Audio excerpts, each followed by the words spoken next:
சுப்பிரமணியன், பரந்தூர் பசுமை விமான திட்ட எதிர்ப்பு போராட்ட குழு தலைவர்.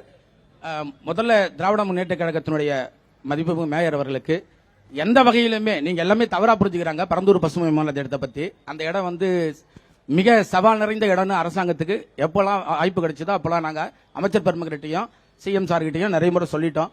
அந்த இடம் சவால் நிறைந்த பகுதி. இப்ப கூட கூட்டத்தில் இங்க பேசும்போது பரந்தூர் ஸ்கீமை பத்தி பேசும்போது மோடி கொடுத்துட்டாங்க, ஒப்புதல் கொடுத்துட்டாங்க.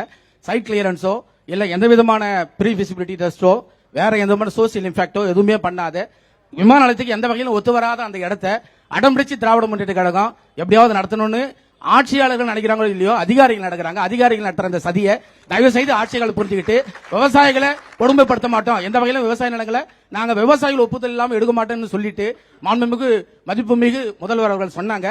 அதை நிறைவேற்ற மாட்டேங்கிறாங்களேன்னு ஒரு கோரிக்கையை நாங்க வைக்கிறோம். அதிமுக கிட்ட என்ன விஷயம்னா, ஏன்னா நான் டைம் இல்லைன்றதுனால 4 பேர்கிட்ட சேர்த்து சொல்லிடுறோம். அதிமுக கிட்ட என்ன விஷயம்னா, அந்த விஷயத்தை இதுவரைக்கும் எடப்பாடியார் உள்வாங்கவே இல்லை. பரந்தூர் விமான நிலையத்தை பற்றி நாங்க எடப்பாடி கிட்ட நேரடியா போய் சொல்லும் போது கூட அதை பத்தி அவருக்கு சிறிதளவும் சிந்தனையில ஏற்றுக்கலைங்கிறத உண்மையான கருத்து. அதை இந்த இடத்துல பதிவிட விரும்புறேன். எனக்கு கட்சி மேல எந்த வருத்தமும் இல்லை. ஏன்னா ஒரு தலைவர் அதை உள்வாங்கணும். அதுக்கு அடுத்ததான் நாம் தமிழர் சீமான் அவர்கள் பலமுறை களத்துக்கு வந்து எங்களுக்கு ஒத்துழைச்சாரு. எல்லாத்தை விட மிக முக்கியமா தமிழக வெற்றி கழகத்தினுடைய தலைவர் ஆரம்ப காலகட்டத்தில் இடத்துக்கு வராரு, சட்டபூர்வமான போராட்டத்துக்கு ஒத்துழைக்கிறாரு. அந்த சமயத்தில் தாவக்க வந்தா நிச்சயமா இதுல இருந்து எங்களுக்கு விடுதலை கிடைக்கும்னு நம்புறோம். முதல்ல திமுக கிட்ட உங்ககிட்ட ஒரு கோரிக்கை வச்சிருந்தாரு, நீங்க உங்களுடைய பதில சொல்லலாமா? பரந்தூர் விமான நிலையம் அப்படிங்கறது ஒன்றிய அரசால கொண்டு வரப்பட்ட திட்டம்.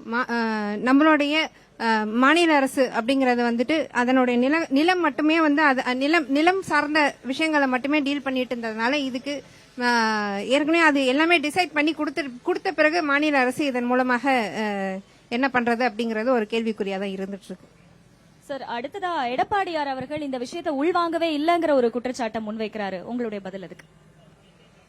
அண்ணன் சொல்ற மாதிரி எங்க பொதுச் செயலாளர் பார்த்து கேட்டுருக்கலாம்.